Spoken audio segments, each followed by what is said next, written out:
Russian state media say both black boxes from a military plane crash have been found in southern Russia. The Kremlin says Kyiv's forces shot down the transport aircraft, killing all 74 people on board, including 65 Ukrainian soldiers heading to a prisoner swap. Kyiv accuses Moscow of deliberately risking the lives of prisoners of war and has demanded an international inquiry into what happened. This footage shared on social media is said to show the moment the Russian military transporter crashed. Black smoke streaks the grey skies, then a fireball.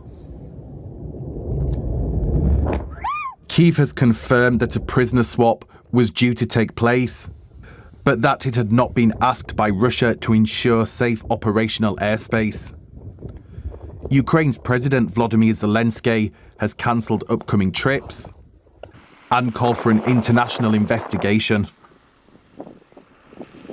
The Russians are playing with the lives of Ukrainian prisoners, with the feelings of their relatives, and with the emotions of our society. We need to establish all the facts as much as possible, given that the downing of the plane occurred on Russian territory. Ukraine often targets Russian military transport planes believed to be delivering missiles, especially near its frontier, and says Russia could be trying to destabilize the situation. But the Defense Ministry claimed 75 people were on board, including 65 Ukrainian prisoners of war. Russia's foreign minister has called for the UN Security Council to discuss the incident.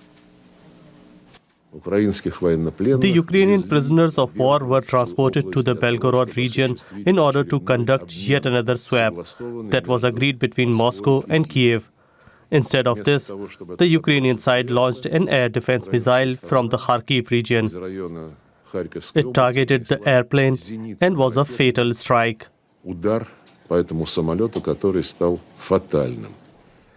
aircraft went down in the Volgograd region of southern Russia, close to Ukraine's border. The regional governor said the plane crashed in a field near a residential area and there were no survivors. Well, for more, let's talk to our correspondent Max Sand in Kyiv. Max, what is the latest on this plane crash? Have any more details emerged? Right, Terry. So since the incident took place yesterday morning, there have been quite a few comments on the matter, but still very, very little information coming out. As of now, there has been no confirmation of what the Russians claims was a plane carrying Ukrainian POWs that was shot down allegedly by the Ukrainians, and there also hasn't been an alternative version presented as of now. What we know is that indeed a POW exchange was set to take place yesterday. 192 Ukrainian prisoners of war exchanged for 192 Ukrainian for Russian prisoners of war. That didn't go ahead after this. But you can imagine this whole situation, the incident is quite a very sensitive topic here, as POW exchanges haven't been happening on a regular basis. Lately, there are currently lots of families here in Ukraine that have soldiers, family members captive. They don't know the whereabouts, they don't know how they're doing, so you can imagine this has quite an impact here on this society. And the military intelligence agency said they were looking into the matter and also raised the theory that potentially this could have been a trap, that potentially the Russians could have sent a plane with prisoners of war, as presenting it essentially as an easy target for the Ukrainians to take down, and thereby destabilizing the situation here in Ukraine and weakening international support. Ukraine's President Max has called for an international investigation. Is that likely to happen? Right. So here the Russians have called this a terrorist attack. They have called for a UN Security Council meeting. The Ukrainian President Zelensky has called for this international investigation, not just by Ukraine, but by international actors.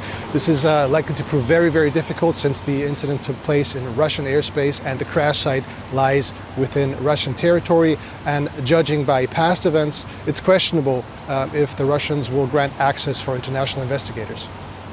Max, thank you very much for that update. That was our correspondent Max Sand in Kyiv. Well, for the Russian perspective on this, I'm now joined by DWs Jennifer PKA. She joins us from a studio in Riga as DW is banned from reporting in Moscow. Jennifer, what's the reaction in Moscow? Has President Putin himself commented on this incident yet?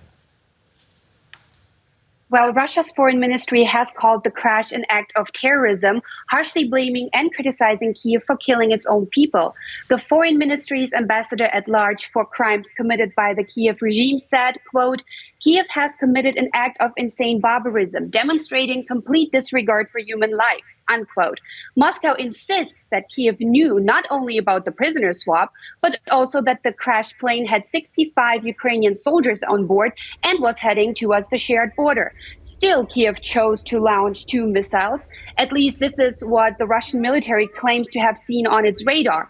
As we just heard from Max, Kyiv denies this accusation and says that Russia never was asked to ensure a safe operational airspace. Still, for Russia, it is 100% clear that the plane was shot down by Ukraine from the Kharkiv region. Vladimir Putin, though, has yet to comment on the incident. But Kremlin spokesperson Dmitry Peskov said that it is too early to talk about Putin's instructions after the crash.